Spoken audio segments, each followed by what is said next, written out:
Assalamualaikum warahmatullahi wabarakatuh. Alhamdulillah wassalatu wassalamu ala Rasulillah. Segala puji dan puja kehadirat Allah Subhanahu wa taala, juga salawat dan taslim kepada Nabi besar Muhammad sallallahu alaihi wa ala alihi wa sahbihi wasallam. Saudaraku seiman, kita akan melanjutkan seperti biasa di hari Selasa. Akan ada bahasan salah satu budak buku kita, 80 langkah cerdas selamat dari siksa neraka. Dan kita akan masuk insya Allah ke langkah yang ke-9, ya, langkah yang ke-9 yaitu Qiyamul Lail, Teman-teman sekalian, saya akan bacakan dulu apa yang ditulis oleh penulis, baru kemudian kita akan jauh panjang lebar menjelaskan tentang apa itu Qiyamul Lail, ya, apa motivatornya supaya setiap muslim dan muslimah tidak meninggalkan Qiyamul Lail, dan juga bagaimana sikap para salafus salih dalam menghidupkan malam mereka dengan Qiyamul Lail. Penulis mengatakan di langkah cerdas ke-9 dari 80 langkah selamat dari api neraka, yaitu Qiyamul Lail, beliau mengatakan, saudaraku yang tercinta, cukuplah sebagai motivasi bagimu tak kala engkau mengetahui bahwa Jibril alaihissalam telah bersabda kepada Nabi kita Muhammad sallallahu alaihi wasallam, wa'lam anna syarafal mu'mini qiyamul lail wa izzihi istighna'u 'anil nas. Yang artinya, ketahuilah wahai Muhammad bahwasanya kemuliaan seorang mukmin adalah salatnya di malam hari atau qiyamul lail. Itu puncak kemuliaan seorang mukmin. Kapan dia bisa hidupkan malamnya berdua dengan Tuhannya, dia salat, ataupun dia berjamaah dengan pasangannya, misalnya dengan suaminya, dengan istrinya, dengan anak-anaknya, misalnya sama kerabatnya, atau seseorang sama sahabatnya, atau atasan sama bawahannya pada saat safar bersama misalnya, maka itu kemuliaannya, ya. Dan dikatakan serta harga diri seorang muslim itu ada pada kemandiriannya dari manusia, maksudnya tidak mengemis pada manusia. Lalu kata beliau, lebih daripada itu Nabi SAW berdoa atau mendoakan orang-orang yang melakukan Qiyamul Lail agar mendapatkan rahmat. Sebagaimana dalam sabda beliau, dan ini termasuk menjadi motivasi yang besar agar setiap suami istri saling membantu, saling mendukung untuk sholat malam bersama. Kata Nabi SAW, rahimallahu rajulan qama minal laili fasalla. Semoga Allah merahmati seorang laki-laki yang bangun di malam hari untuk sholat. Wa aiqadha imra'atahu fasallat. Dia bangunkan istrinya lalu sholat juga. Fa in abat nadhaha fi wajhihal ma. Kalau seandainya istrinya menolak, maka dia percikan sedikit air di wajahnya. Rahimallahu imra'atan qamat minal laili fasallat. Demikian pula semoga Allah merahmati seorang istri yang bangun di malam hari untuk sholat. Wa aiqadhat zawjaha. Lalu dia bangunkan suaminya. Fa in aba nadhahat fi wajhihil ma.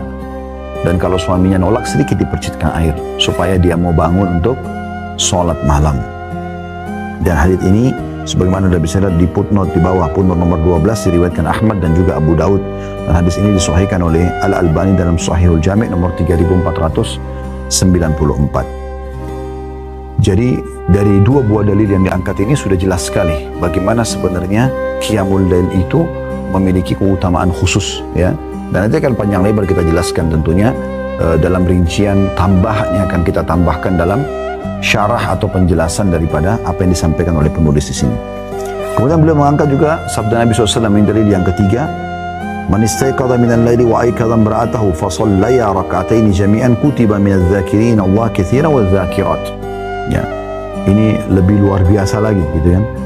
Hadis ini hadis diriwayatkan Abu Daud dan Hakim, dan hadis ini disahihkan oleh Albani dalam Sahih Jami' nomor 6030. Terjemahannya, bila seorang laki-laki, suami, terbangun di malam hari dan membangunkan istrinya, lalu keduanya sholat 2 rakaat bersama atau sholat bersama berjamaah, maka mereka atau malam tersebut keduanya akan dicatat sebagai atau ke dalam golongan laki-laki dan perempuan yang banyak berzikir kepada Allah, ya, yang dipuji oleh Allah Subhanahu wa ta'ala. Ya, jadi dalil-dalil ini yang diangkat oleh penulis untuk menjadi motivasi ya agar setiap muslim dan muslimah menghidupkan malamnya. Dalil yang pertama tadi tentang hadits Jibril, bagaimana beliau mengatakan kepada Nabi SAW, ketahuilah dan fahami baik-baik serta tanamkan kepada umatmu kalau kemuliaan seorang mukmin ada di sholat malamnya. Apapun yang kita inginkan kita bisa dapatkan di sholat malam itu. Kayak misalnya kita ingin dipenuhi hajat kita, berdoa kepada Allah Subhanahu Wa Taala bisa. Atau yang kita ingin diselesaikan permasalahan yang sedang kita hadapi juga bisa ya. Atau ya, kita ingin menambah derajat kita di surga supaya lebih tinggi derajatnya juga bisa gitu, ya. Jadi semua kita bisa dapatkan dan sangat dekat dengan keikhlasan, karena di sholat malam tidak ada di keramaian orang, kita sendirian. Kebanyakan orang kerjakan sendirian. Kalaupun dia kerjakan seperti di hadis motivasi antara suami istri, ini memang sudah saling tahu, sudah saling terbuka gitu. Maka ini juga ya, hal yang luar biasa yang bisa membuat mereka berdua supaya saling ta'awun atau bersama dalam kebaikan. Baik teman-teman sekalian, kita akan coba masuk lebih dalam tentang qiyamul lail atau tahajud ya. Pengertian tahajud sendiri yang sering disebutkan dengan sholat malam ya, atau qiyamul lail, itu menurut bahasa hajadar rajul ya, hajadar rajul artinya seseorang tidur di malam hari. Adapun hajjada pakai tasydid artinya ia sholat di malam hari. Hajjadar rajul kalau pakai tasydid berarti dia sholat di malam hari. Makanya kita bilang tahajud ada tasydidnya. Adapun al-mutahajjid ya, artinya orang yang berdiri di malam hari, bangun dari tidurnya untuk sholat malam. Makanya tahajud itu dibahasakan orang yang tidur lalu bangun sholat malam ya. Kalau qiyamul lail berarti sudah bangun untuk sholat langsung. Jadi tahajud itu lebih pekah lagi kalau digunakan bahasa ini. Hukum tahajud sendiri sunnah muakkadah, sunnah yang sangat ditekankan, bukan wajib tapi sunnah, cuma memang sangat ditekankan. Dan perlu kami ingatkan kembali teman-teman sekalian, banyak di antara muslimin selalu berdalih, mereka mengatakan itu kan cuma sunnah, maka mereka bersembunyi di bahasa ini ya, supaya mereka tidak mengerjakannya. Akhi dan ukhti, sholat tahajud, sholat duha, sholat qadiyah, sholat ba'diyah ya, sholat wudu, sholat taubat, sholat istikharah, ini semua sholat tasbih, sholat sunnah, tapi juga dianjurkan. Dan ini adalah manfaatnya besar sekali. Karena kata Nabi SAW, dia akan bisa membantu kalau ada sholat wajib kita yang kurang pada hari kiamat. Sebagaimana hadis sahih, kata Nabi SAW, awal amal dihisab hari kiamat bagi seseorang adalah sholatnya. Kalau sholatnya baik maka beruntunglah dia ya. Dalam riwayat lain akan membantu amal-amal yang lain, dan kalau kurang atau rusak maka rugilah dia. Dalam riwayat lain akan mengganggu amal-amal yang lain. Lalu kata Nabi SAW adalah dalam riwayat lain ditambahkan juga, kalau seandainya amal sholat wajibnya ada yang kurang, Allah Subhanahu Wa Taala berfirman kepada para malaikat, ya, lihat sholat sunnahnya. Kalau ada, sempurnakan sholat wajibnya. Sempurnakan sholat wajibnya. Jadi dia berfungsi untuk membantu sholat wajib. Sebagaimana juga kata Nabi SAW, itu berlaku pada semua amal. Maksudnya puasa sunnah, Senin, Kamis, Ayyamul Bid membantu sholat puasa Ramadan kalau ada yang kurang. Sedekah yang kita keluarkan bisa membantu zakat, ya, umroh bisa membantu haji. Selain daripada itu juga ada hadis yang lain yang mulia sekali. Kata Nabi SAW, Allah SWT berfirman, la yazalu abdun yataqarrabu ilai bin nawafil hatta uhibbu. Seorang hamba terus dekatkan diri kepadaku dengan amal-amal sunnah. Kalau amal wajib sudah bukan pilihan, amal sunnah ini memang pilihan. Tapi kalau seorang hamba, kata Allah SWT, terus mendekatkan diri kepadaku dengan amal-amal sunnah, hatta uhibbu, sampai akhirnya aku mencintainya. Fa'iza ahbabtu kuntu lahu sam'u liyabsuru alladhi yasma'u bihi. Kalau aku sudah mencintai dia, aku akan menjadi pendengaran yang digunakan untuk mendengar. Maksudnya aku akan kontrol pendengaran dia sehingga tidak dengar kecuali yang baik saja gitu. Wa basaru alladhi yabsuru bihi, dan penglihatan yang digunakan untuk melihat. Wa yaduhu alladhi yabdushu bihi, dan tangannya yang digunakan untuk menjamak. Wa rijulu yamshi alaihi, dan kaki yang digunakan untuk melangkah. Jadi banyak sekali manfaatnya. Jangan karena sunnah Ya. Kemudian semua amal sunnah nggak usah. Lalu sampai kapan Anda tidak mau kerjakan yang sunnah? Pertanyaan sederhana, kenapa? Dan kenapa haramkan diri dari sunnah seperti ini? Sholat ini ditetapkan berdasarkan Al-Quran dan sunnah, ya. Dan juga ijma' ulama, ya. Berdalil dari firman Allah SWT dalam surah Furqan ayat 64, A'udzu billahi minasyaitonir rajim, ini Allah memuji hamba-hambanya yang suka sholat malam, walladzina yabituna li rabbihim sujjadan wa qiyama. Termasuk hamba-hamba Allah ibadur rahman, hamba Allah yang maha pengasih, Allah yang maha pengasih, hamba-hamba pilihannya, itu kan? Itu adalah orang-orang yang melalui malam hari dengan bertahajud dan berdiri untuk Rabb mereka. Bertahajud dan berdiri untuk Rabb mereka, ya. Kemudian juga Allah memuji orang-orang yang sholat malam. Anda dengarkan dalil-dalil yang sangat banyak. Surah Az-Zariyat, surah nomor 17 ayat 18. Ini masih dalam hukumnya, ya. Dalil tentang hukumnya. Az-Zariyat ayat 17 sampai 18. A'udzu billahi minasyaitonir rajim. Kanu qalilan minal laili ma yahja'un wa bil ashari hum yastaghfirun. Dan hamba-hamba Allah itu, hamba-hamba pilihan Allah, mereka sedikit sekali tidur di waktu malam. Dan di akhir-akhir malam mereka memohon ampun atau memperbanyak istighfar kepada Allah. Menjelang subuh setelah sholat malam mereka sibuk dengan istighfar, mohon ampun kepada Allah. Di sini Allah memuji. Jadi tidur lebih cepat di malam hari supaya Anda bangun sholat malam. Kalaupun Anda begadang, jangan keluput dengan sholat malam Anda. Kemudian juga Allah SWT menerangkan orang-orang yang sempurna keimanannya justru orang yang selalu mendirikan sholat malam. Allah sebutkan dalam surah Sajdah ayat 16 sampai ayat 17. Coba dibuka As-Sajdah ayat 16 sampai 17. A'udzu billahi minasyaitonir rajim. Tatajafa junubuhum 'anil madaji'i yad'una rabbahum khaufan wa tama'an wa mimma razaqnahum yunfikun. Fala ta'lamu nafsun ma ukhfiya lahum min qurrati a'yunin jazaa'an bima kanu ya'malun. Lambung mereka jauh dari tempat tidurnya, sedangkan mereka berdoa kepada Rabb-nya dengan rasa takut dan harap. Dan mereka menafkahkan sebagian rezeki yang kami berikan kepada mereka. Seorang pun tidak mengetahui apa yang disembunyikan untuk mereka, yaitu bermacam-macam nikmat yang menyedapkan pandangan mata sebagai balasan bagi mereka atas apa yang telah mereka kerjakan. Perhatikan, saya ulangi di sini. Allah memuji, mengatakan lambung mereka, berarti sisi tubuh mereka jauh dari tempat tidur mereka, maksudnya di malam hari, ya. Sedang mereka sibuk berdoa kepada Rabb mereka dengan rasa takut jangan sampai masuk neraka, takut jangan sampai amalnya nggak diterima, dan berharap agar amalnya diterima dan berharap masuk ke dalam surga. Berada di antara dua hal itu, sibuk terus. Dan mereka menafkahkan sebagian rezeki yang telah kami berikan kepada mereka. Setelah sholat malam, besoknya sibuk dengan sedekah. Apalagi zaman sekarang bisa dengan transfer online, sangat mudah, ya.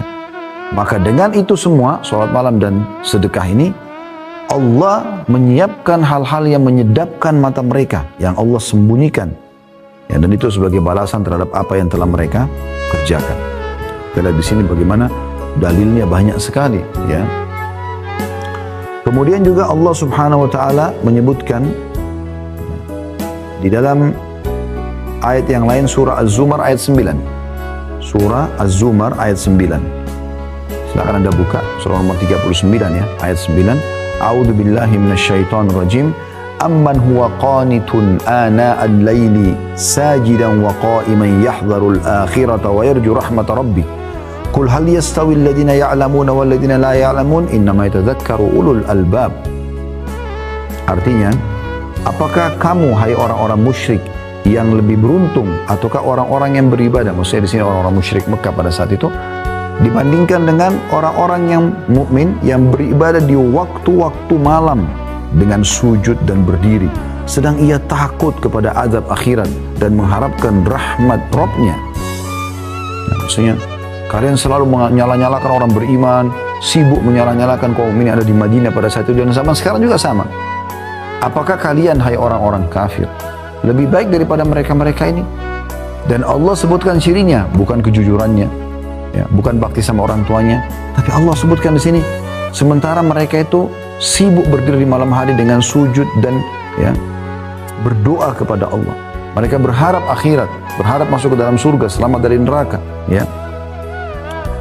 Maka kata Allah SWT, apakah sama orang-orang yang mengetahui ini dengan orang-orang yang tidak mengetahui? Sesungguhnya orang-orang yang berakal lah ya, yang dapat mengambil pelajaran. Bisa disamakan tentunya. Allah Subhanahu wa taala juga memerintahkan Nabi Muhammad sallallahu alaihi wasallam untuk salat malam. Bisa dilihat dalam surah Al-Muzammil ayat 1 sampai ayat 4.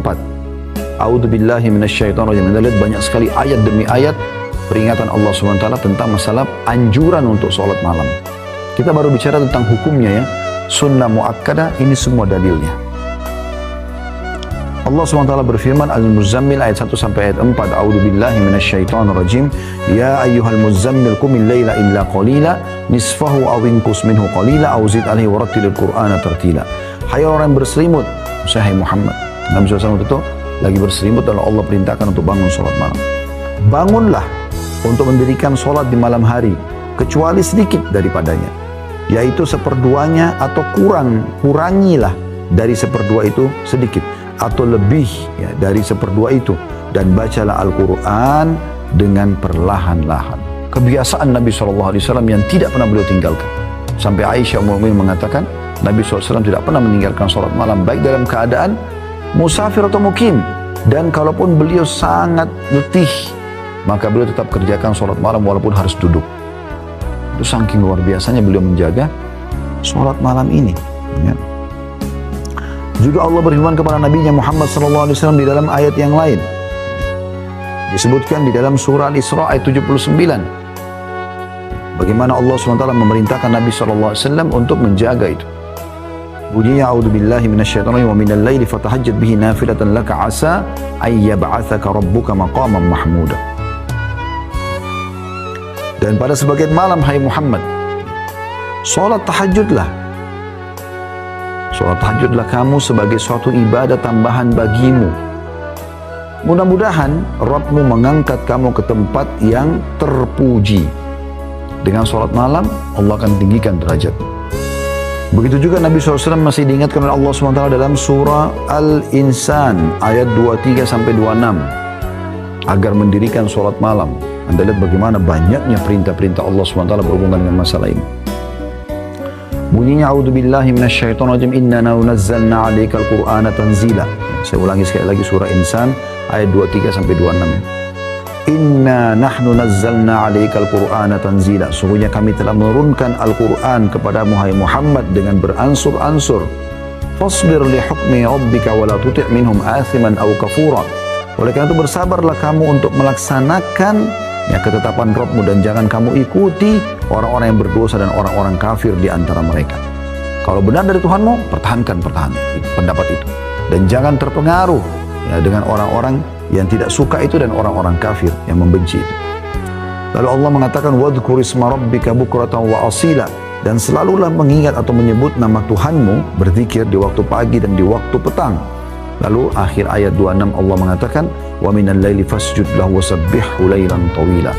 Dan di waktu malam ya, sujudlah engkau kepada Tuhanmu dan bertasbihlah kepadanya ya, pada bagian yang panjang di waktu malam itu. Maksudnya luangkan waktu yang panjang. Itu juga Nabi SAW diingatkan dalam surah Qaf ayat 40 oleh Tuhannya Allah Subhanahu wa taala, dan ini merupakan perintah Allah juga untuk orang-orang beriman. Qaf ayat 40. A'udzubillahi minasyaitonirrajim wa minal laili fasabbihu wa adbaras sujud. Dan bertasbihlah kamu kepadanya, kepada Allah di malam hari dan setiap selesai salat. Demikian juga dalam surah At-Tur ayat 49. Allah Subhanahu wa taala berfirman, A'udzubillahi minasyaitonirrajim wa minal laili fasabbihu wa idbaran nujum. Dan bertasbihlah kepadanya, kepada Allah pada beberapa waktu di malam hari dan di waktu terbenam bintang-bintang atau di waktu fajar. Kemudian dalam hadis yang diriwayatkan Imam Muslim yang menunjukkan tentang sunnah muakkadanya salat tahajud ini, sabda Nabi SAW, afdalus siyami ba'da ramadhani syahrullahil muharram. Syahrullahil muharram. Paling utama puasa setelah Ramadan adalah puasa di bulan Allah, bulan Muharram. Ini yang paling afdal. Kemudian wa afdhalus sholati ba'dal fardhi sholatul lail, dan salat yang paling afdal setelah salat 5 waktu adalah salat tahajud. Ini luar biasa ini. Ya. Jadi ini semua teman-teman dalil-dalil menunjukkan tentang masalah adanya anjuran salat malam di dalam Al-Quran dan hadis Nabi SAW. Sekarang kita coba masuk lebih dalam membahas tentang keutamaannya. Apa yang memotivator kita untuk mau mengerjakan sholat malam? Maka bahasa kami tentunya adalah fadilah. Fadilah daripada amal tersebut, ya. Fadilah akan kita kerjakan, ya, apa fadilah yang dijanjikan, keutamaan dijanjikan oleh Allah Subhanahu wa taala. Ya kan, kita kalau ditanya apakah Anda ingin rajin beribadah, Anda ingin menjadi orang soleh bagi laki-laki dan soleh bagi perempuan, saya yakin Anda jawabannya iya. Karena Anda tahu kalau Anda menjadi orang yang soleh atau orang yang patuh kepada Allah, Anda akan mendapatkan banyak sekali keutamaan karena Anda akan kerjakan perintah dan meninggalkan larangan.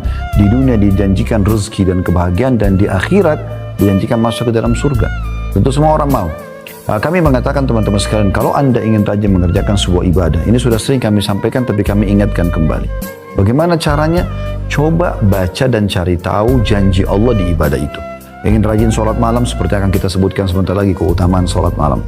Walaupun tadi ayat-ayat yang kita bacakan sudah cukup besar motivasinya untuk kita kerjakan sholat malam, tapi nanti kita akan coba susunkan poin-poin khusus. Anda akan dapat satu, Anda harus mau sholat malam itu karena ini, karena ini, karena ini, karena ini. Jadi kita akan sebutkan. Kemudian juga Anda ingin rajin puasa, baca keutamaan puasa. Sedekah, baca keutamaan sedekah. Apa saja bakti sama orang tua, umroh dan haji, dan semuanya ibadah. Anda baca janji Allah. Ketik di Google, tinggal ketik di Google, ya. Keutamaan sedekah, keutamaan sholat malam, dan buku-buku banyak yang terbit juga menyebutkan tentang keutamaan, dan tidak asing dari zaman dulu sampai sekarang terus saja banyak di antara muslimin menyusun buku tentang hadis-hadis dan dalil-dalil atau ayat Al-Quran dan hadis Nabi SAW yang berisikan motivasi untuk mengerjakan amal soleh. Demikian pula kalau Anda ingin meninggalkan satu perbuatan dosa, maka Anda tinggal mencari tahu tentang ancamannya Allah, ya, ancaman Allah. Jadi kalau orang berbohong, orang menipu, orang berzina, diancam apa sama Allah? Nanti Anda akan tinggalkan itu. Sebagaimana tadi kalau Anda baca motivasi untuk ibadah, Anda akan rajin sekali untuk mengerjakan ibadah tersebut. Baik, kita akan masuk ke keutamaan yang pertama, ya, daripada sholat malam itu sendiri. Kalau ini tanda hamba yang bersyukur, karena ini contohkan oleh Nabi SAW. Tanda syukur kita kepada Allah, kita kerjakan sholat malam. Sebagaimana kita tahu orang kalau bersyukur pasti akan ditambahkan nikmat oleh Allah Subhanahu Wa Taala. Dalam sebuah riwayat Bukhari Muslim dijelaskan bahwasanya Aisyah radhiyallahu anha pernah melihat Nabi SAW sholat malam panjang sekali, dan karena beliau lamanya berdiri sampai tumit beliau pecah-pecah, ya, kakinya pecah-pecah sallallahu alaihi wasallam. Maka Aisyah melihat, lalu Aisyah sedih. Aisyah mengatakan, ya Rasulullah, mengapa Anda melakukan hal ini? Padahal Allah telah mengampuni dosa Anda yang telah lalu maupun yang akan datang. Kenapa harus seperti ini? Sholat malam ya sholat malam aja, tapi gak usah sampai kaki pecah segala macam. Apa jawaban Nabi SAW? Afala uhibbu an akuna abdan syakura. Boleh gak? Tidak bolehkah aku jika aku menjadi hamba yang banyak bersyukur? Kenapa Nabi SAW mengatakan, oh karena saya ingin. Kenapa Nabi beliau tidak mengatakan agar saya mendekatkan diri kepada Tuhan saya, agar doa saya diijabah? Kenapa Nabi gak jawab itu? Kenapa Nabi SAW menjadikan alasan beliau sholat malam sampai kakinya pecah adalah agar menjadi hamba yang bersyukur? Berarti ada hubungannya sholat malam itu dengan bersyukur, ya. Jangan teman-teman sekalian kita sholat malam justru hanya kalau ada masalah. Kan banyak orang begitu, ya. Kapan dia sholat tahajud? Kalau penyakitnya nggak sembuh, kalau utangnya lagi melilit, kalau ada lagi masalah rumah tangganya, kalau lagi masalah sama orang, difitnah orang, dan segala macam. Baru dia sholat malam. Seakan-akan sholat malam itu hanya tempat pelarian untuk menyelesaikan hajat. Walaupun itu tidak disalahkan kalau lagi ada masalah Anda sholat malam, karena memang sholat malam sebagaimana yang kita sebutkan, ya, itu adalah waktu mustajab doa. Namun teman-teman, kita lebih diprioritaskan sholat malam bukan karena ada hajat, tapi karena ingin bersyukur kepada Allah. Nikmat Allah terlalu banyak. Coba teman-teman buka mata kita, ikutkan dengan buka hati nurani kita dan buka pikiran kita. Coba duduk sejenak di sekarang tempat Anda duduk ini. Perhatikan di sekitar Anda sekarang. Coba Anda sekarang ikuti pengajian ini, lihat di sekitar Anda. Yang sedang depan Anda meja, kursi, mungkin ada yang sedang di ruangan AC, Anda gunakan fasilitas komputer, dengarkan ceramah ini misalnya, atau handphone yang Anda pegang. Mungkin di dekat Anda, di meja Anda ada minuman, ada snack makanan sambil dengar pengajian, ya. Pakaian yang Anda pakai, anggota tubuh Anda yang masih sempurna, jari-jari bisa digerakkan, mata masih bisa melihat, telinga masih bisa mendengar, mulut masih bisa mengucap, ya. Kemudian kaki Anda, anggota tubuh Anda masih berfungsi baik, oksigen yang bisa dihirup oleh hidung, mata yang masih bisa menangkap cahaya sehingga bisa terpantul untuk kita lihat sekarang apa yang ada di depan kita. Telinga kita masih normal, masih bisa mendengarkan, ya, intonasi suara dan seterusnya. Ini aja teman-teman sudah luar biasa nikmat Allah. Luar biasa. Dan ini semua Allah kasih gratis. Makanya Allah berfirman dalam salah satu ayat dalam Al-Quran, A'udzubillahi minasyaitonirrajim, wa in ta'uddu ni'matallahi la tuhsuha. Kalau kalian mau coba-coba hitung nikmat Allah, kalian tidak akan mampu. Tidak akan mampu sama sekali. Berapa banyak orang teman-teman sekalian yang matanya sudah buta. Dia berharap bisa melihat langit ini, bumi ini.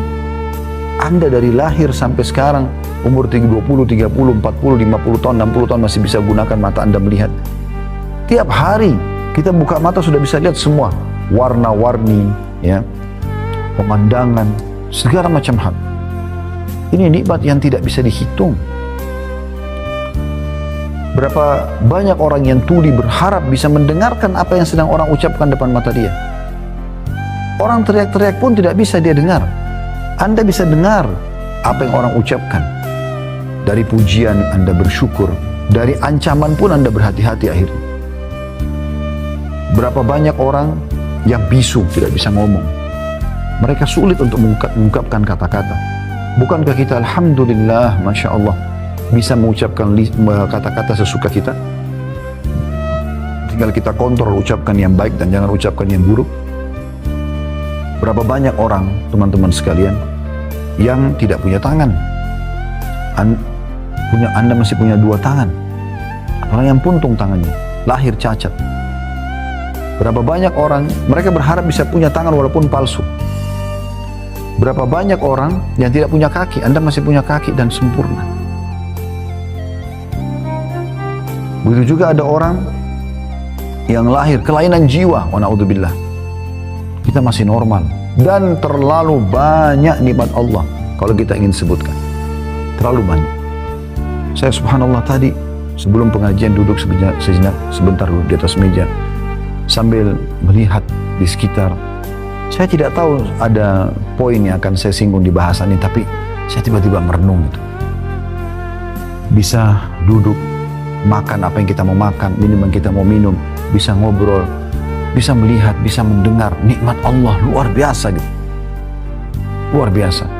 Dan memang nikmat ini jauh lebih banyak Allah berikan kepada hamba daripada cobaan. Cobaan datang sedikit sekali dalam hidup kita. Coba pertemukan teman-teman antara nikmat Allah yang melimpah dengan cobaan yang datang kepada hidup Anda. Anda akan temukan ini jomplang sekali antara langit dan bumi. Nikmat banyak sekali, cobaan sedikit sekali. Kita 1 tahun 365 hari nggak pernah sakit, ya, sehat. Tiba-tiba kita sakit, tahun depan seminggu, demam, flu. Mungkin Anda 40 tahun, 50 tahun selalu merasakan nikmat. Sekali Allah coba ujian dengan mungkin beberapa kali Anda sedikit lapar. Maka cobaan itu sedikit hanya untuk melihat hamba ini diuji, terima nggak sih? Sebagaimana kalau nikmat saya berikan, maka mereka terima nggak kalau cobaan saya kasih? Makanya waktu Ibrahim alaihissalam, anaknya Nabi Muhammad SAW, bukan Nabi Ibrahim yang Nabi ya, tapi ini anak Nabi Muhammad SAW namanya Ibrahim. Waktu meninggal, Nabi SAW meneteskan air mata. Beliau sedih karena kedua kakak Ibrahim laki-laki, Qasim dan Abdullah, sudah meninggal. Ini anak terakhir Nabi laki-laki. Nabi berharap ada anak laki-lakinya SAW yang hidup, tapi kok takdir Allah beda. Maka beliau meneteskan air mata, lalu beliau mengatakan, wahai Ibrahim, kami sedih berpisah denganmu, tapi lisan kami tidak akan mengucapkan kecuali yang membuat Tuhan kami ridho. Artinya kami akan terima semua ini. Nah, itu cara orang beriman. Dalam riwayat lain, Al-Mughirah bin Syu'bah meriwayatkan, Nabi SAW sholat malam hingga kedua kaki beliau bengkak. Kalau riwayat tadi Aisyah, itu ya kakinya pecah-pecah. Maka Ditanyakan kepada beliau, Allah telah mengampuni dosa anda yang telah lalu dan akan datang. Maka Nabi SAW mengatakan, tidak bolehkah aku menjadi seorang hamba yang bersyukur?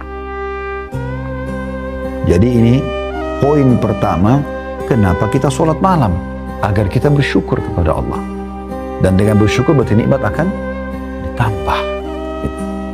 Indah sekali itu teman-teman sekalian, di malam hari yang hening, ya. Anda bangun, coba zikir kepada Allah Subhanahu wa taala, renungi ini baik-baik. Anda bangun, Anda renungi, Anda bangun malam, Anda tenangkan diri, zikir kepada Allah Subhanahu wa taala, baca doa. Ya. Kami pernah ajarkan dan kami ingatkan kembali, kata Nabi SAW, siapa yang terbangun di tengah malam baru dia membaca La ilaha illallah wahdahu la syarikalah, lahul mulku wa lahul hamdu wa huwa ala kulli syai'in qadir. Subhanallah walhamdulillah wa la ilaha illallah, Allahu akbar, wa la haula wa la quwata illa billahil aliyil azim. Allahumma ighfirli. Anda kalau baca ini, kata Nabi SAW, maka Allah akan mengampuni dosa-dosanya yang telah lalu. Ngantuk sedikit, baik Anda lawan, Anda coba bangun kamar mandi, Anda cuci tangan dulu 3 kali sunnahnya Nabi SAW, lalu Anda wudhu. Ya. Doa tadi itu, kalau Anda baca juga dalam riwayat lain dikatakan, siapa yang membaca zikir ya, pada saat bangun tidur, maka akan diijabah kalau dia berdoa dan akan diterima kalau dia sholat. La ilaha illallah wahdahu la syarikalah, lahul mulku wa lahul hamdu wa huwa ala kulli syai'in qadir. Subhanallah walhamdulillah wa la ilaha illallah, Allahu akbar, wa la haula wa la quwata illa billahil aliyil azim. Allahumma ighfirli. Ya. Jadi kalau Anda baca itu, Anda kalau berdoa diterima doanya, kalau sholat diterima sholatnya, dan dosanya diampuni yang lalu. Coba Anda bayangkan bagaimana. Wudu dengan tenang, ikhlaskan niat kepada Allah, tebahkan sejadah Anda, pakai mukena Anda kalau Anda wanita, lalu Anda pakai baju yang terbaik, semprotkan minyak wangi antara Anda dengan Tuhan Anda, di tubuh, di pakaian Anda, di sejadah Anda. Kemudian niatkan ikhlas kepada Allah SWT, bisa minum air dulu 1 gelas. Minta, ya Allah ikhlaskan niatku, aku ingin sholat untukmu. Lalu Anda sholat. Coba lakukan sholat terindah yang pernah Anda lakukan. Semua penuh dengan tumaknina, ketenangan. Allahu Akbar. Baca iftitah dengan tenang. Atur nafas Anda. Wajjahtu wajhiya lilladzi fataras samawati wal arda hanifan muslima wa ma ana minal musyrikin. Aku mengarahkan wajahku kepada pencipta langit dan bumi ini. Dan aku berpegang pada agama Islam yang lurus ini, menyerahkan diri kepadanya, dan aku bukan termasuk orang musyrik. Inna salati wa nusuki wa mahyaya wa mamati lillahi rabbil alamin. Sesungguhnya ibadah-ibadahku, kehidupanku, sembelihanku untuk Allah Tuhan alam semesta. La syarika lahu wa bidzalika umirtu wa ana minal muslimin. Tidak ada sekutu bersamanya. Ya. Dan begitulah aku diperintahkan, dan aku termasuk orang menyerahkan diri. A'udzu billahi minasyaitonir rajim. Bismillahirrahmanirrahim. Aku berlindung kepada Allah dari syaitan yang terajam atau terkutuk, ya. Dengan menyebut nama Allah yang maha pengasih lagi maha penyayang. Alhamdulillahirabbil alamin. Segala puji dan puja bagi Allah Tuhan alam semesta. Ar-Rahmanir-Rahim, zat yang maha pengasih lagi maha penyayang. Maliki yaumiddin, raja, penguasa hari kebangkitan atau hari pembalasan. Iyyaka na'budu wa iyyaka nasta'in. Hanya kepadamu kami menyembah, hanya kepadamu kami meminta pertolongan. Renungi itu. Kita sedang bicara dengan Tuhan kita Allah. Ihdinas siratal mustaqim. Tunjukkanlah kami jalan yang lurus. Siratal ladzina an'amta 'alaihim. Jalan orang-orang yang telah Engkau berikan nikmat pada mereka, para nabi-nabi dan orang-orang saleh. Ghairil maghdubi 'alaihim waladdallin. Bukan orang yang Engkau murkai dan bukan juga orang yang sesat. Kata Ibnu Abbas, bukan Yahudi, bukan Nasrani. Kalau Anda bilang amin, pilih surah yang paling mudah buat Anda dulu. Al-Ikhlas misalnya. Bismillahirrahmanirrahim, dengan menyebut nama Allah yang maha pengasih lagi maha penyayang. Qul huwallahu ahad. Katakanlah Allah itu Esa.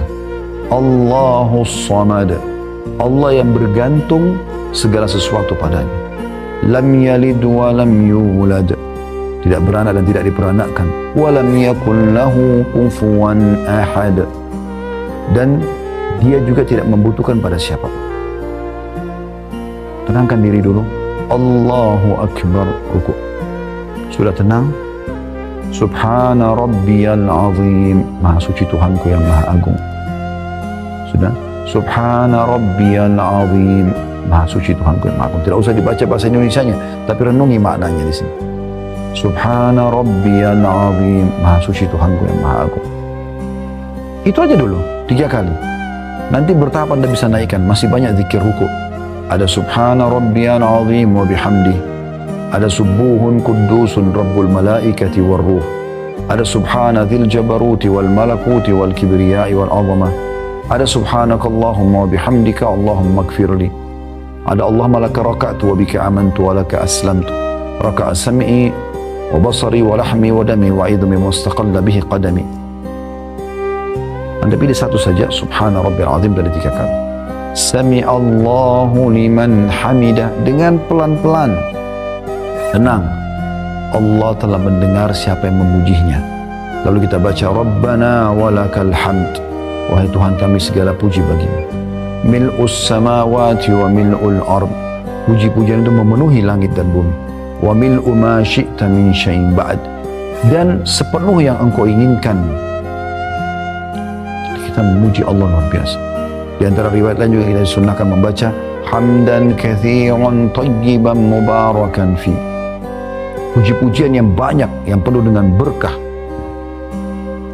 Puji-pujian yang banyak, yang baik dan penuh dengan berkah.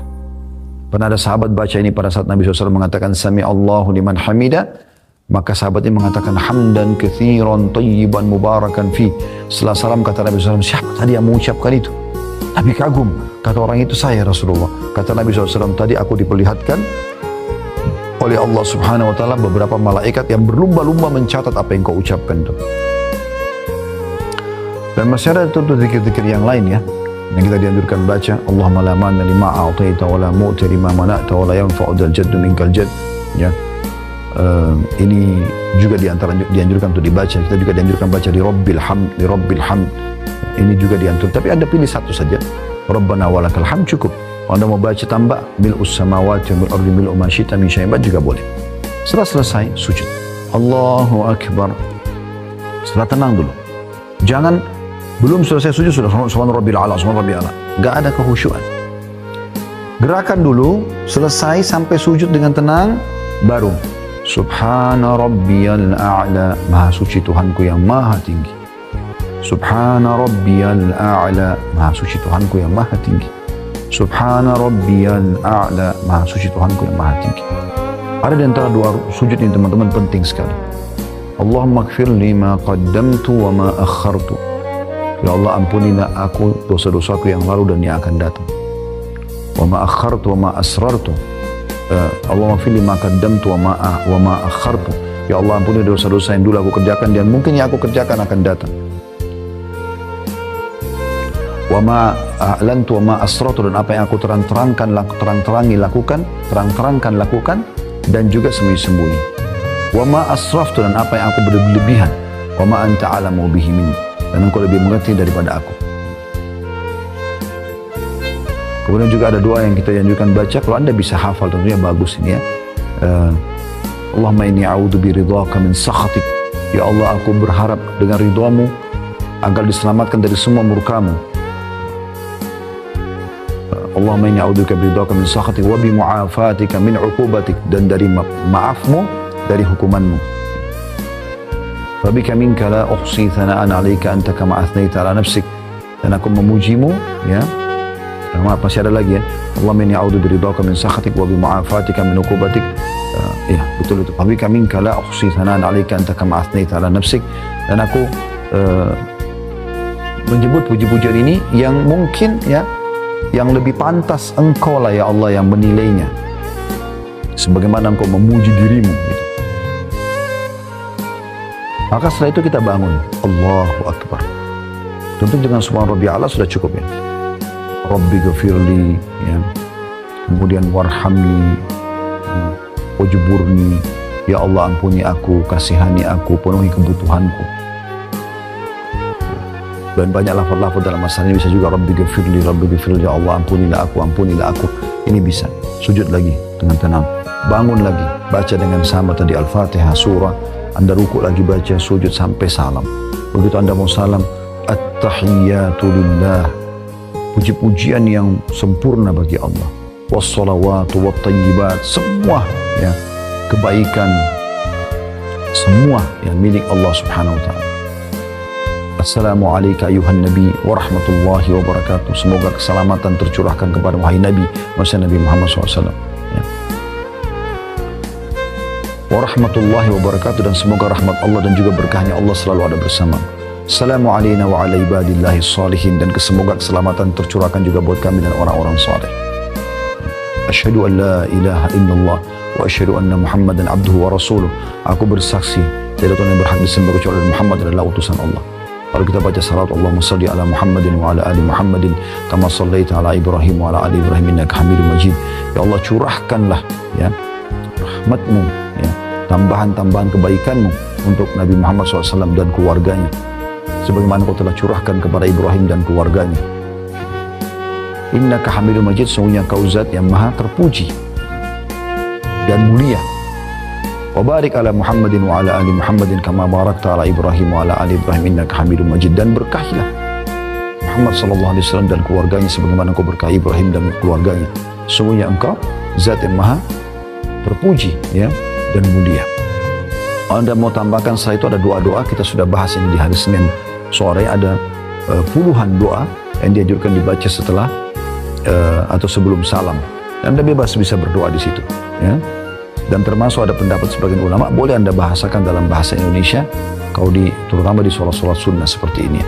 Habis itu Anda salam dengan tenang, Assalamualaikum warahmatullahi, Assalamualaikum warahmatullahi. Coba nikmati.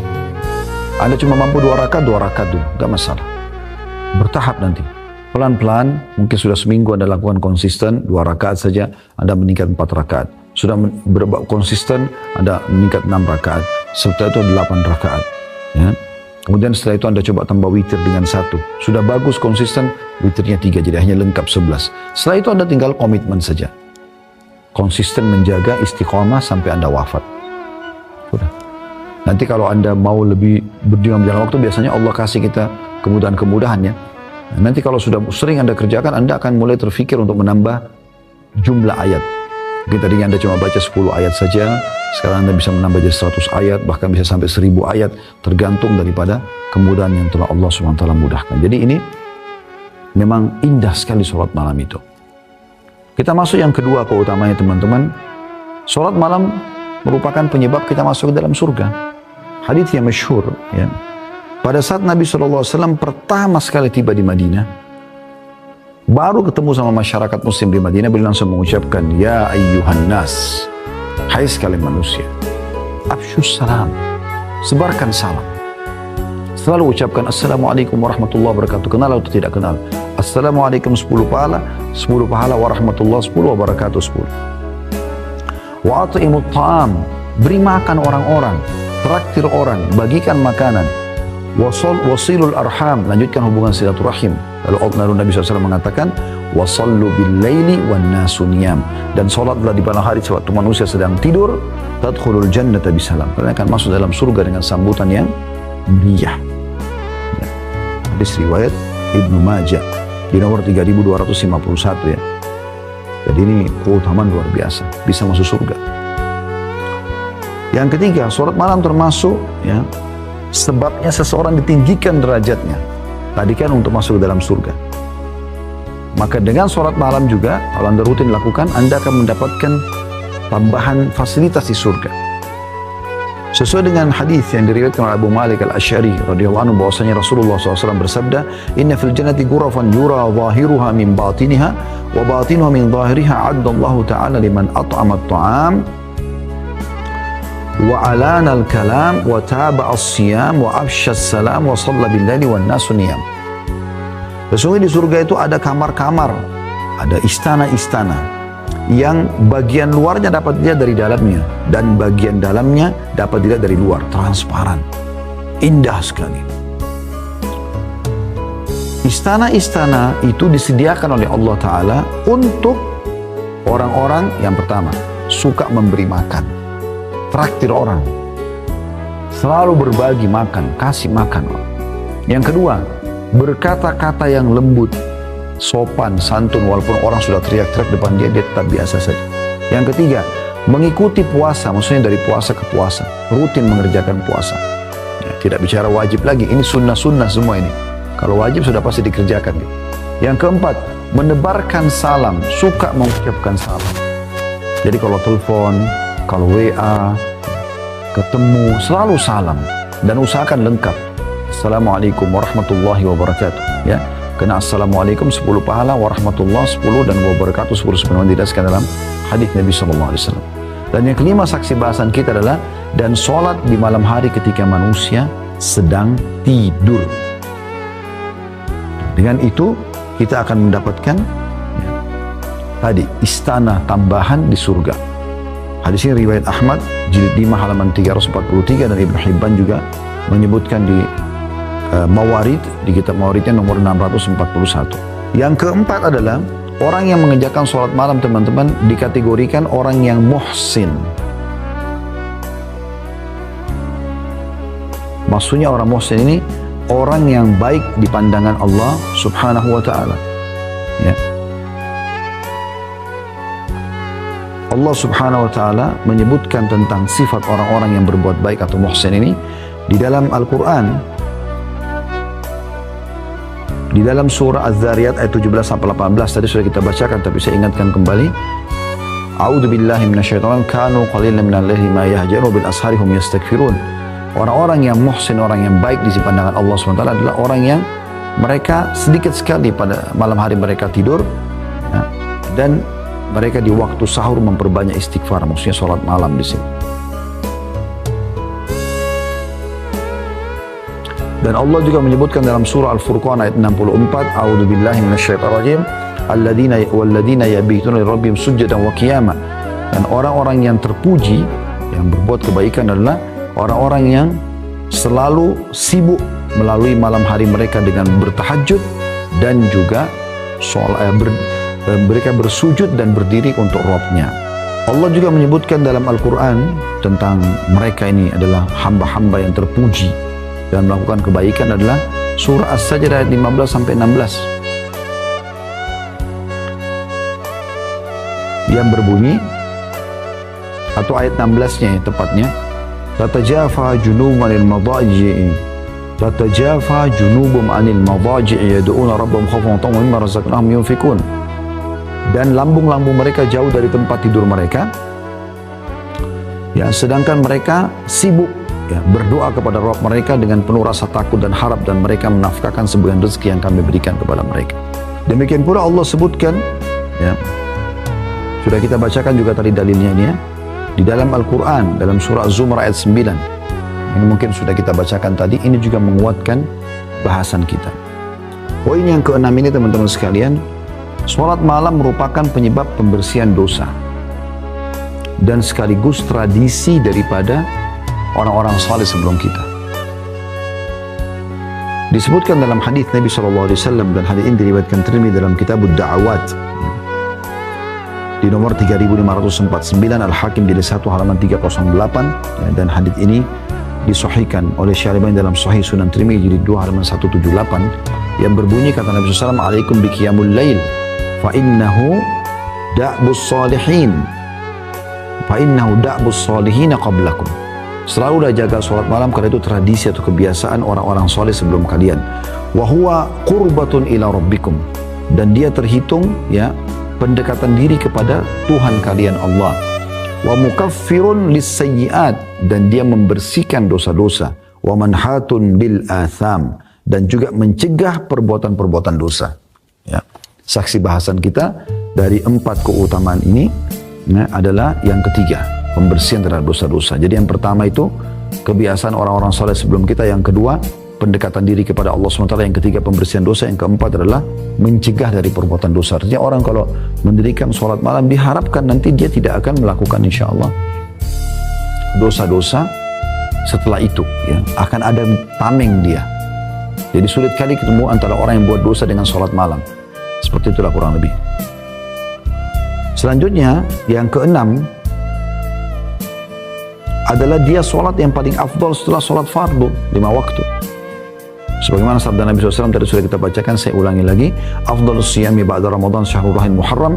Puasa yang paling afdal setelah Ramadan adalah puasa bulan Allah Muharram, bulan pertama dalam tahun Hijriah ya. Wa afdalus salati ba'dal maktubah salatul lail. Dan sholat yang paling afdal setelah sholat malam, sholat fardu adalah sholat malam. Yang ketujuh, ya, dia dihitung sebagai kemuliaan seorang mukmin. Ini sudah kita singgung di mukaddimah tadi. Tapi ini keutamaan juga tersendiri. Tadi kita baca cuma bagian akhir hadis. Hadis lengkapnya begini. Kata Nabi SAW, atau Jibril berkata kepada Nabi SAW pada saat bertemu, Ya Muhammad ish ma syi'ta fa innaka mayyitun. Hai Muhammad, hiduplah sesukamu, toh juga kau akan mati. Wa ahbib man syi'ta fa innaka mufariku. Cintai siapapun yang kau inginkan, tapi pasti kau akan berpisah dengan dia. Wa'mal ma syi'ta fa innaka majziyun bihi. Berbuat sesukamu, toh juga kau akan dibalas dengan perbuatanmu. Kalau baik kau akan dapat balasan, kalau buruk kau akan dihukum. Thumma qala ya Muhammad syaraful mu'mini qiyamul lail. Lalu Jibril mengatakan, wahai Muhammad, ketahuilah kemuliaan semuanya berkumpul bagi seorang mukmin justru di salat malamnya. Wa izzuhu istighna'u 'anil nas. Dan ya, kehormatannya justru ada pada saat dia tidak bergantung pada orang lain. Hadis ini hadis sahih, diriwayatkan oleh Al-Hakim di jilid 6 ya, halaman 325. Kemudian yang kedelapan, orang-orang yang boleh kita cemburui, iri, tapi bahasanya ini, bahasa agamanya ghibthah. Apa bedanya teman-teman dengan hasad? Kan iri dua-dua maknanya ya. Ada iri yang haram, namanya hasad. Ada iri yang halal, ghibthah. Bedanya, iri yang haram atau bahasa lainnya hasad, ya, bahasa agama kita, adalah kalau Anda cemburu melihat kelebihan pada diri seseorang, lalu Anda berharap hilang dari dia. Nah ini namanya hasad, ini tidak boleh. Kata Nabi SAW, tinggalkanlah, jauhilah hasad karena dia bisa membakar pahala sebagaimana api membakar kayu bakar. Jadi tidak boleh. Kita iri lalu kita berharap hilang dari dia. Tapi ghibthah boleh. Ghibthah ini kita cemburu tapi kita tidak berharap hilang nikmat itu dari dia. Kita minta kepada Allah agar diberikan yang sama. Nah Nabi SAW menyuruh kita, ghibthah ini, iri yang tidak berharap hilang dari orang, itu terutama pada dua golongan. Kata Nabi SAW, la hasad illa fitnatain. Kalau mau iri pun, iri pada dua golongan ini. Rajulun atahu Allahul Qur'ana fahuwa yakumu bihi ana al-laili wa ana an-nahar. Pada seseorang yang Allah berikan dia Al-Quran, bacaannya bagus, hafalannya banyak, dan dia mempraktikkan isi Al-Quran itu. Dia sibuk membacanya di malam dan siang hari. Jadi sholat malam dan juga siang hari dia sibuk dengan Al-Quran. Yang kedua, wa rajulun atahu Allah malan fahuwa yunfiqu ana al-laili wa ana an-nahar. Seseorang yang Allah karuniakan kepada dia harta lalu dia sibuk menginfakkan di siang dan malam hari, ya, atau di malam hari dan siang hari. Dan hadis ini adalah hadis yang sahih, ya. Diriwayatkan oleh Imam Muslim dalam kitab Salatul Musafirun, Salatul Musafirin, ya. Di babnya fadlu man yaqumu bil Quran. Babnya tentang solat musafir, kitabnya, dan babnya tentang keutamaan orang yang mendirikan atau yang bangun di malam hari sambil baca Al-Quran di nomor 815, ya. Jadi dia memang boleh kita iri, justru orang seperti ini yang harus kita iri.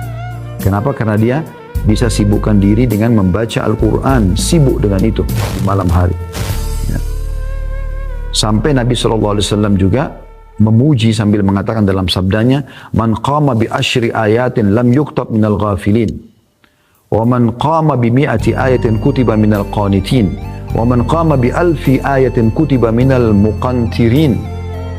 Barang siapa yang sholat malam dengan 10 ayat saja, maka tidak ditulis sebagai orang yang lalai. Dia setelah itu dia akan menjadi orang yang sibuk dengan hal-hal yang positif. Itu 10 ayat. Perlu Anda tahu ya, Al-Fatihah ayat, Al-Ikhlas 4 ayat, berarti sudah 11 ayat. Itu contoh saja gitu. Dan barang siapa yang membaca dalam sholat malamnya 100 ayat, maka dicatat sebagai qanitin atau orang yang tunduk dan patuh kepada Allah. Dan barang siapa yang membaca 1000 ayat pada malam hari, maka dia akan dicatat sebagai muqantirin, ya. Dan maknanya adalah orang yang mendapatkan keuntungan yang melimpah berupa pahala yang banyak. 1000 ayat. Tentu ini kalau orang sudah terbiasa ya. Tapi bagaimana Anda bisa lihat Allah Subhanahu wa taala menjanjikan ini kepada seseorang di antara kita hanya dengan membaca ayat di malam hari, ya.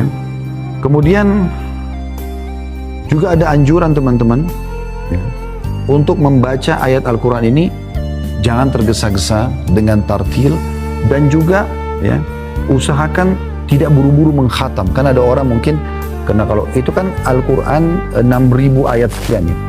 Kalau Anda baca satu malam dengan 1000 ayat, berarti kan anggaplah 6 hari, sepekan Anda sudah khatam 30 juz Al-Quran. Ini idealnya gitu. Kalau Anda misalnya, Allah mudahkan Anda punya lebih daripada itu kemampuan, Anda bisa baca lebih banyak, maka usahakan jangan kurang dari 3 hari. Ya, kalaupun ada orang mengkhatam sampai 30 juz, tidak lebih dari 3 hari. Ya.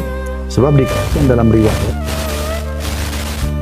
Rasulullah SAW ya, memberikan batas maksimal ya, dan minimal mengenai masa khatam. Hal itu beliau katakan kepada Abdullah bin Umar ketika menanyakan tentang masalah mengkhatam Al-Quran. Kata Nabi SAW, fi arba'ina yauman, 40 hari sekali kamu khatam. Thumma qala fi syahr, mau lebih cepat sebulan sekali, jadi 1 hari 1 juz, 30 hari khatam. Thumma qala fi 15, mau lagi lebih cepat bisa 15 hari. Thumma qala fi 10, kemudian Nabi SAW mengatakan kalau mau lebih cepat bisa 10 hari. Thumma qala fi 7, lalu Nabi SAW mengatakan 7 hari juga boleh. Dalam riwayat lain Abdullah bin Umar mengatakan, saya masih mampu untuk menamatkan lebih cepat daripada itu ya Rasulullah. Maksudnya 7 hari pun saya masih bisa lebih cepat daripada itu. Maka kata Nabi SAW, la yafqahu man qara'u fi aqalli min 3. Kalau orang mengkhatam Al-Quran kurang dari 3 hari, maka dia tidak akan memahami isinya. Hanya saja juga perlu saya tutupkan bahasan kita ini teman-teman sekalian dengan pendapat para ulama. Hadis ini berlaku sepanjang tahun kecuali Ramadan. Kalau Ramadan, karena memang dia adalah hari-hari Al-Quran, maka dibolehkan. Ini sekaligus kita datangkan riwayat Uthman bin Affan radhiyallahu anhu, bagaimana beliau mengkhatam Al-Quran dalam 1 malam. Ya, Imam Syafi'i bisa mengkhatam Al-Quran di bulan Ramadan sampai 60 kali. Anda bisa bayangkan kalau 1 bulan Ramadan 30 hari, berarti 1 hari 2 kali beliau mengkhatam Al-Quran. Rahimahullah. Ini di Ramadan berbeda, karena ada pengkhususan. Ramadan memang dianggap adalah hari yang mulia.